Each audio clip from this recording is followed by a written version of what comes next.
right now I'm going to begin removing all the parts again, but I'm trying to make sure it's classified by color and by type, and also make sure that I can get them on, clean them up,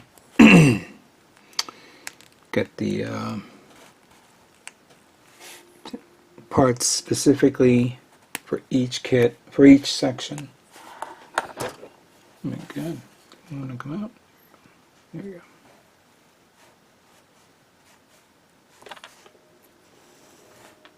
Come on. Didn't realize we were going to be a pain in the ass. Alright. It's good to know. Come on, get out, get out. There we go. That's going to be a problem. It's going to make sure that clean the parts, but something like this, like the arm, this part is going to be all one part. After I clean up this is all going to be one part, but I'm going to remove this and this, because, well, I could always leave them together. I have a feeling that's going to bug me. Come on. Yeah, this one I could leave together. Just need to sand that down and obviously paint it all, prime, paint one color, mask it off, paint the other color, depending on how I feel like with the overall design.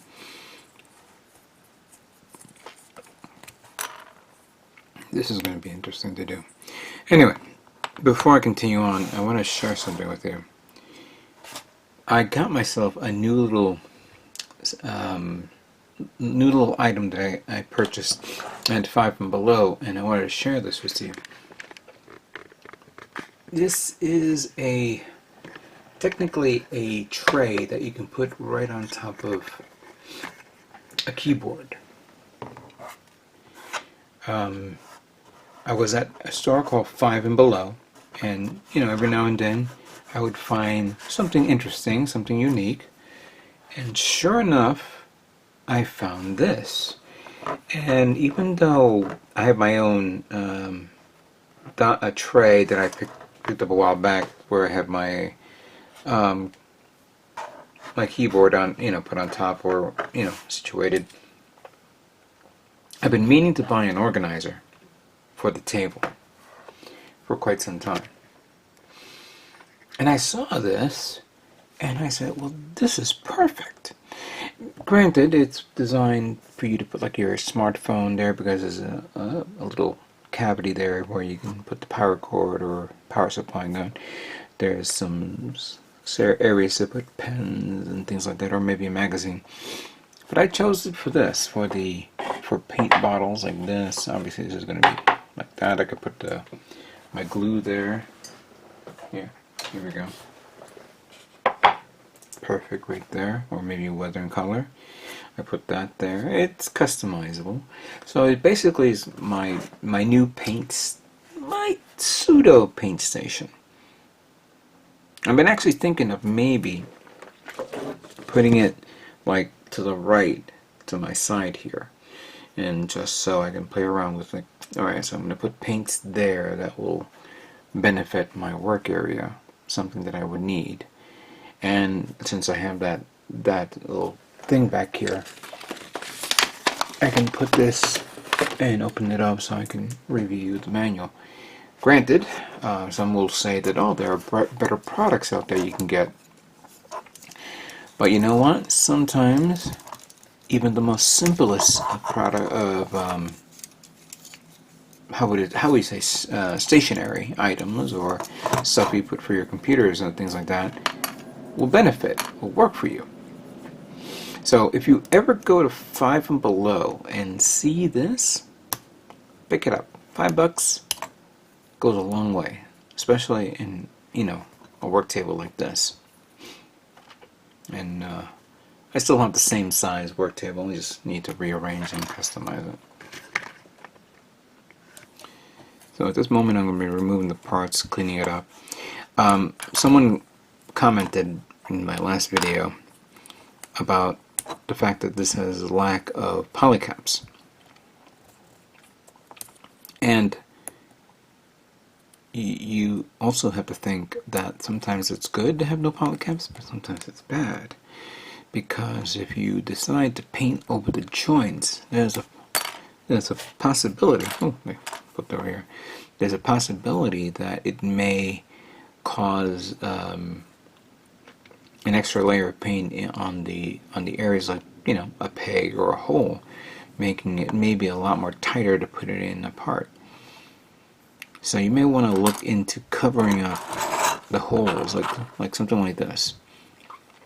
I'm definitely going to probably put the clip here, but if I'm going to put this here, this I don't think is a problem. This is going to be the problem. So I could probably put like masking tape around it, so when I paint it, I don't have to worry about this being painted. So you have to think about that. If you're going to go a little bit further, you can also put like a cotton ball in there to cover the sides here. That way you don't, you know, mess it up with this. These are ideas that I wanted to share with you guys. If you, unless you have better ideas, you know, please share with the crowd and help us better improve our modeling skills. So anyway, I'm going to begin removing all these parts, and I'm going to begin to prepare for priming, for painting. But let me just make sure I clean them up, and if I see anything, I'll discuss this with you. Come out. Come on, come on, come on. I'm just going to... No, that's a little bit too much. Alright, let me just try to get this out of here. Okie dokie. So, finished cleaning up all the parts, putting them on trees, as you can see here.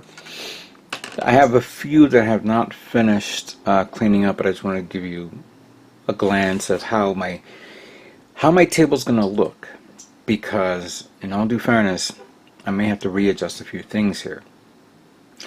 The camera and the base is on the table here on my right, which I'm going to pan this around. In fact, wait a minute. I'll pan this around to show you that there's the table over there to my right, which I do my work. There's the wooden container, and I'm sorry, the cardboard container where I have all the paints. I'll bring this up a bit. And there is that over there, which I had on my table. That's a window right there. And there is the tube that connects the filter to the Kaizu waterfall spray booth, which I have yet to plug in the power supply down below. But I did, if I can grab my hands on it, there we go. There we go. I have the light source for this on, so that's good for this. I feel like I'm going to have a lot better control of my light source here, because everything's a little bit more within range of everything. Turn this off, since I'm not going to use it now. However, the camera is going to be a pain in the ass. I think I'm going to have to, like, because I have a Manfrotto arm to hold up the camera. I think I may have to adjust it to a point where it doesn't bother me where it hits my arm while I'm spraying. You know, I have my airbrush right here, and then I can, while this is open, begin spraying, whether I'll have this here in front or to my side, but then it will hit me like back in here. Now I have a bit of a mess here, which I could probably set it up as a spacing to put the parts to my left. So spray, left, spray, left. So try to see if I can make it work out a system here, which will allow me to do my job in painting. It's not bad though, but everything could be a subject of change, because I was actually considering of maybe pulling the table out a little bit further, moving my desk a bit further, so that way I have more spacing here and there. And then maybe put something in there in the middle. But then the tubing for the Kaiju would probably have to be either stretched out, or maybe I have to move that to the far end and then move those two guys over here. I gotta play along with how I'm gonna do this. You know, it's not. I mean, okay. I mean, I was actually thinking of moving that guy to there, but then if I move the table to, you know, my display table to this side, then I only have about this room to work with. It's kind of a bit of a mess. I didn't foresee this. You know, everything is now a little bit more truncated than I used to be, because in my apartment, in my just so anybody does not know, I'll explain. I had my bedroom, but I also had a dining room, which I converted into my office / workroom. And I had a lot of room. You know, one side was my table to work with and build and record, while the other side was my painting station. So now my painting station and my work table are now a little bit closer together, which can be a benefit, but it will be a bit of an issue with manipulating the camera, manipulating the arm. I don't want to like start dumping, you know, hitting things and things falling down and all that stuff. I have to still figure out all this stuff. And then eventually this will allow me to continue, you know, do a great job on my builds. I'm also thinking of getting a new light source, even though the cameras, or even the lamps are okay. Thinking of getting one more lamp just to be safe, so that way enough lighting can be seen, because that was the one issue that I had when I was spray painting, that I thought I didn't have enough lighting. Now I have plenty of lighting at this moment, because everything is all focused here. I only had one light source, but now I have two light sources that I can focus all on one area, so you guys can see this better. Yeah. So, it's coming out the way I'm hoping it should come out, hopefully. However, while I was preparing this and getting ready, I also began to test out things. I haven't tested out the spray booth, but I began to test out one thing that would help me in painting. And that is this guy. My Iwata Studio Series Smart Jet Compressor.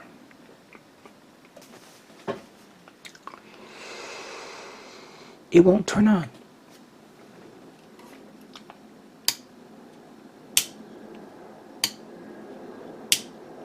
It will not, for the life of me, for the life of this device, turn on at all. Jesus, that airport is busy today. I'm gonna unplug it and replug it back in again, just to play it safe.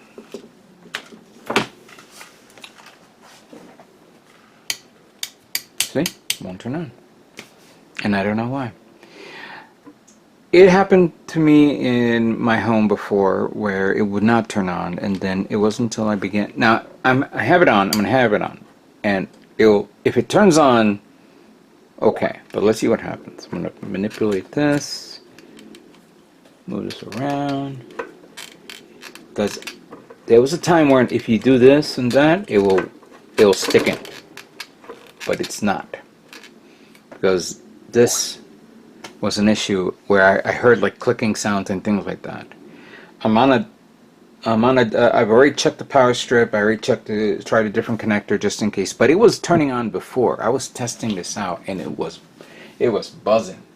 It allowed me enough time to clean this airbrush.